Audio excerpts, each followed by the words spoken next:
তো আমরা আজকে যে টিনের শেডের ওপর যে খড়ের পোলগুলো বিছিয়েছিলাম, তো দেখতেই পাচ্ছেন এই সাইডটা আমাদের দেয়া ছিল খড়ের পোল।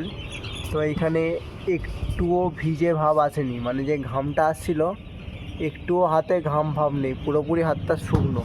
আর ওই সাইডটা মানে ওই যে তার উল্টো সাইডটা, এই হচ্ছে মেন সিঁড়ি ওই দিকটা হচ্ছে আমাদের দেয়া ছিল না, মানে খড় দেওয়া হয়নি।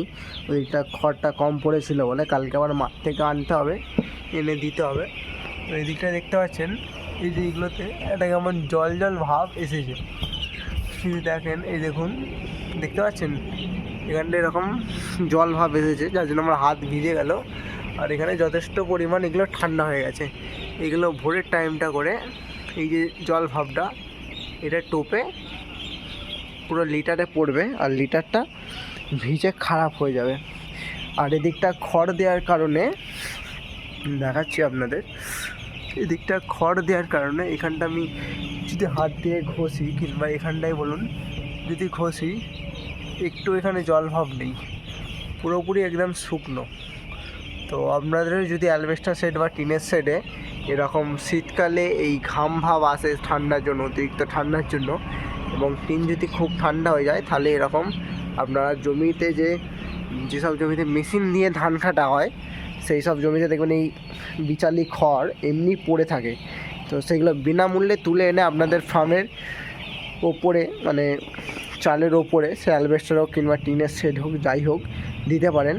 এর ফলে আপনাদের কী হবে, ফার্মে যেমন ঠান্ডাটাও কমবে, প্লাস এই ঘাম ভাবটাও হবে না।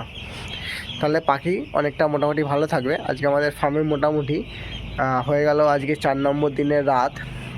তো পাখি মোটামুটি জড়ো হয়েছে, তবে আগের থেকে অনেকটা কমেছে। হিট এখন আমরা দিচ্ছি, 100 ওয়াটের ল্যাম্প প্রায় জ্বলছে। তবে আজকে পাখির কন্ডিশান খুব ভালো আছে। শীতের এই বাচ্চার সময়টা হচ্ছে সবথেকে ক্রিটিক্যাল সিচুয়েশান। এই টাইমটা যদি কোনোভাবে আপনি ম্যানেজ করে নিতে পারেন, তাহলে বড়োবেলায় অতটা অসুবিধা হয় না। পুরো গরমকালের ঠিক উল্টো। তো চেষ্টা করবেন শীতকালে যেন চিক্সগুলো খুব ভালোভাবে হয় এবং মর্টালিটি যথাযথ যেন কম থাকে, যতটা চেষ্টা করা যায় ততটা যেন কম হয়।